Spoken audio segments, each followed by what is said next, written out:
आ जाएं, नंबर 5 इसकी काइंड देखें आप, वो है इंटेरोगेटिव एडजेक्टिव। इंटेरोगेटिव एडजेक्टिव हम कहते हैं, इंटेरोगेटिव वर्ड से निकला है पहली बात तो इंटेरोगेटिव एडजेक्टिव, यानी सवाल का बनाना, सही है, सवाल के बारे में पूछना।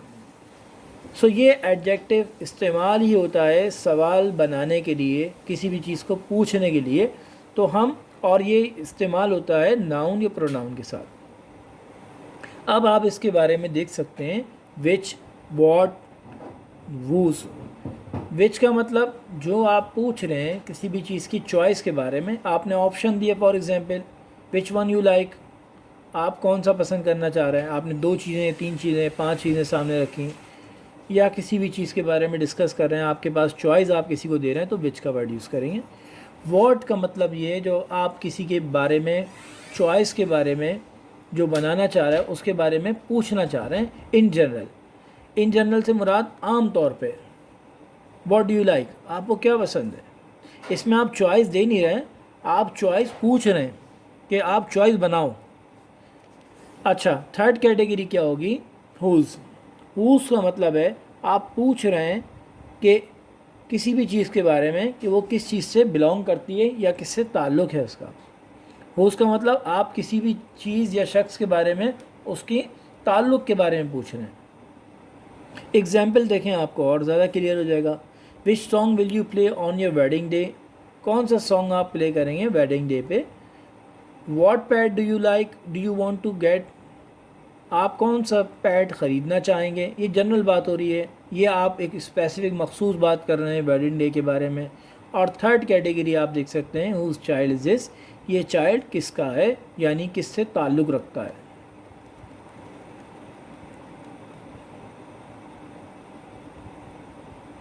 नेक्स्ट कैटेगरी आप देखें, distributive adjective. Distributive adjective, distribute मतलब बांटना या किसी भी चीज़ को डिवाइड करना, इससे निकला है। यानी हम किसी भी चीज़ को अगर हम डिस्ट्रीब्यूट कर रहे हैं तो, और इसका मतलब क्या है कि पॉइंट आउट करना, किसी भी चीज़ को इंडिकेट करना मखसूस लोगों के बारे में। हम डिवाइड कर रहे हैं, मखसूस लोगों के बारे में बात कर रहे हैं, तो हम ये डिस्ट्रीब्यूटिव एडजेक्टिव इस्तेमाल करते हैं।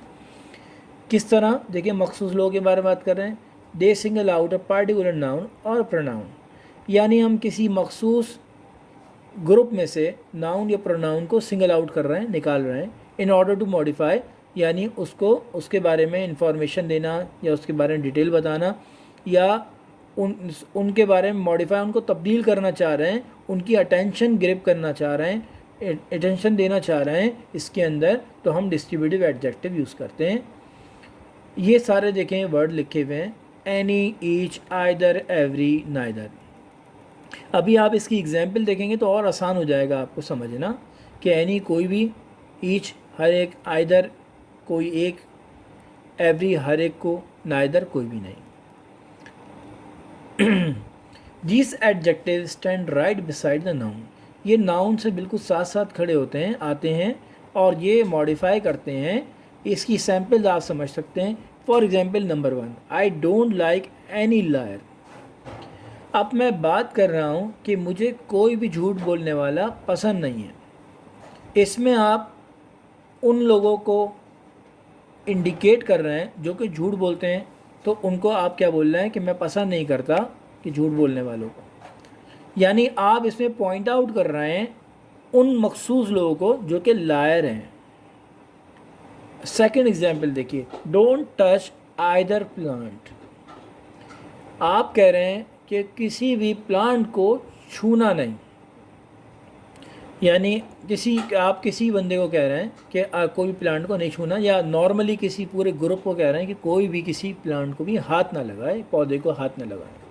She bought every hand bag in that store, उसने तमाम हैंड बैग्स यानी शॉपर्स स्टोर में से ख़रीद लिए, जितने भी स्टोर में हैंड बैग्स थे, शॉपर्स थे, सब उसने ख़रीद लिए। इन तीनों में आपको बता रहा है कि एक तो देखें, पहले में एनी में क्या बता रहा है कि उसको वो ग्रुप के वो लोग नहीं पसंद जो कोई भी बंदा जो झूठ बोलने वाला हो, पॉइंट आउट क्या हो रहा है, झूठ बोलने वालों के बारे में। सेकंड में कि वो पॉइंट आउट कर रहा है कि कोई भी बंदा इस प्लांट कोई भी प्लांट को कोई टच ना करे। अब इसमें एक से ज़्यादा प्लांट्स होंगे तो कोई भी प्लांट को कोई भी हाथ ना लगाए, किसी को भी हाथ लगाने की इजाज़त नहीं है। थर्ड में आपको ये कह रहा है कि हर कोई तमाम बैग्स उसने ख़रीद लिए स्टोर से। तो ये सारे पॉइंट आउट कर रहे हैं अलग अलग कैटेगरीज़ को, ग्रुप्स को। नेक्स्ट है 7 जो है इसकी काइंड, वो आर्टिकल्स। आर्टिकल जैसे आपके जानते हैं कि ये पार्ट्स ऑफ स्पीच का भी पार्ट है और ये एडजेक्टिव में भी आता है, यानी इसमें दोनों चीज़ों में एक ही चीज़ इस्तेमाल होती है, ए एन दा। इंग्लिश में आर्टिकल्स आपको पता है कि ए एन और दा का वर्ड होता है। अच्छा, ये आर्टिकल्स जो हैं मुश्किल लोग कहते हैं, लेकिन मुश्किल होता नहीं है, बहुत आसान होता है आर्टिकल। आर्टिकल में 3 कैटेगरी हैं, ए एन दा। ए और एन हम इस्तेमाल जब करते हैं जब सिंगुलर हो, पहली बात, और जनरल बात कर रहे हो, आम तौर की बात कर रहे हो, कि मखसूस चीज़ या इंसान की बात नहीं कर रहे हो, तो हम ए और एन का इस्तेमाल कर लेते हैं। और दा जब हम इस्तेमाल करते हैं जब मखसूस चीज़ के बारे में बात हो, चाहे वो सिंगुलर हो चाहे वो प्लूरल हो, एक से ज़्यादा हो, तो आप दा का वर्ड यूज़ करते हैं, या वो अनकाउंटेबल हो। अब आपको और डिटेल में बता देता हूँ मैं आपको। ये लिखा हुआ है, आ जो यूज़ होता है वो सिंगुलर के बारे में यूज़ होता है, वाहिद के बारे में, जो कि जनरल आइटम हो, आम बात कर रहे हो। आम का मतलब आप ये समझ लें कि for example a cat in the ground, cat in the ground, I like a cat, मुझे कैट पसंद है, मुझे बिल्ली पसंद है। मैं जनरल बात कर रहा हूँ, कैट कोई भी हो सकती है। एन का वर्ड हम जब यूज़ करेंगे जब कोई भी वर्ड जनरल आइटम, वो भी आम इंसान के इस्तेमाल, आम चीज़ के बारे में, इंसान के बारे में बात हो रही है, लेकिन क्या है, सिंगुलर होना चाहिए, याद रखिएगा। ए और एन सिंगुलर के लिए, वाहिद के लिए इस्तेमाल होता है, लेकिन जनरल आम तौर का। लेकिन फ़र्क क्या है इन दोनों में कि एन जब इस्तेमाल करते हैं जब इसकी स्टार्टिंग साउंड जो है वो वॉवल की हो, यानी ए ई आई ओ यू की साउंड प्रोड्यूस हो रही हो शुरू में उसके अल्फाज के, तब हम एन इस्तेमाल करते हैं। दा का वर्ड हम कब इस्तेमाल करते हैं, जब हम कोई सिंगुलर या प्लूरल हो लेकिन मखसूस आइटम हो।